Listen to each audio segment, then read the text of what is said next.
Linggoy, inubos ang lahat ng oras sa hearing at tinutukan ang PDS ni Morales na maaari itong idodoktor, i-falsify ng mga PDEA since alam naman nila na pinagtutulungan nila itong si Morales.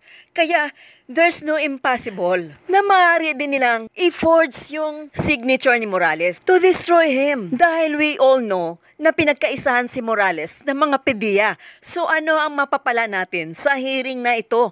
Dahil si Jonathan Morales ay nag-iisa lang. Kalaban ang dalawang senador na si Unggoy at si Bukbukin. Kaya nililito nila itong si Jonathan Morales na nag-iisa. Dagdag pa itong isang gorilyang panot na walang bayag na sana siya lang ang inaasahan ng taong bayan upang maitayo ang tama sa mali. Dagdag pa itong mga PDEA na mga sinungaling. Bakit hindi matanggap ni Unggoy na mga sinungaling ginitong PDEA? Bakit they are just only one-sided? At itong si Bato na inaasahan nating astig ay wala na tayong maasahan dahil nabubuli na siya ng dalawang buling senador na si Unggoy at si Bukbukin. At ayaw talagang tanggapin ni Unggoy ang mga pahayag ni Morales dahil gusto niyang palabasin na napakasinungaling ni Morales at hindi kapani-paniwala sa kanyang testimonya na ang Pangulo ay involved sa illegal drugs. Kaya yun ang gusto nilang palabasin. Kaya pilit niya itong sinusupalpal at sirain si Morales.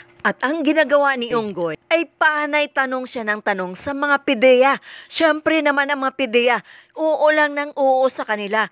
Dahil of course, kalaban nila ito si Jonathan Morales. Dahil nabuking na sila sa kanilang mga kalukuhan. Of course ba naman, papayag sila o papanig sila kay Unggoy. Kaya oo lang sila ng oo, syempre. Kami, ang taong bayan, ay hindi kami tanga Unggoy. Kaya talaga, malilito si Morales dahil sila halos lahat versus Morales only. Kaya pinipilit ni Morales na tignan ang dokumento dahil titignan niya ang signature.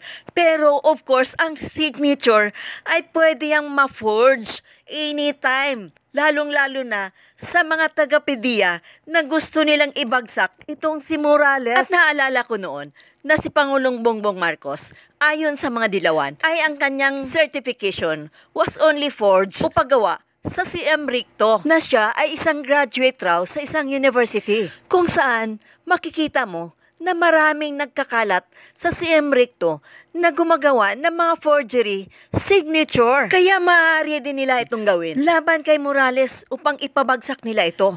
At ito namang si Comar ay talagang halata na nagkukunyaring may sakit pero halatado namang hindi sa hospital nakahiga kundi sa isang hotel. Dahil sa bathroom pa lang ay kitang-kita na ang kanyang pagkasinungaling. At kunyari, natitense pa ang ulol. Kaya ang lahat ay scripted talaga. Kawawa lang talaga si Morales dahil nag-iisa sa Senado at napagtulungan itong bulihin ng dalawang Unggoy. And I'm sure na regarding sa PDS ni Jonathan ay pwede yung i-falsification dahil alam nila nakalaban nila si Jonathan. Kaya pwede na lang sirain ang kredibilidad ni Jonathan. Pero ito namang isang Unggoy ay pilit talaga niyang i-insist na talagang mali si Jonathan. Kaya nga ni-request niya ito na paulit-ulit na gusto niyang tignan ang original. Dahil, of course, maaari itong mangyari ang falsification. At yun din ang sinabi ni Jonathan Morales na kaya nilang gawin ng mga PDEA yan upang ipabagsak siya.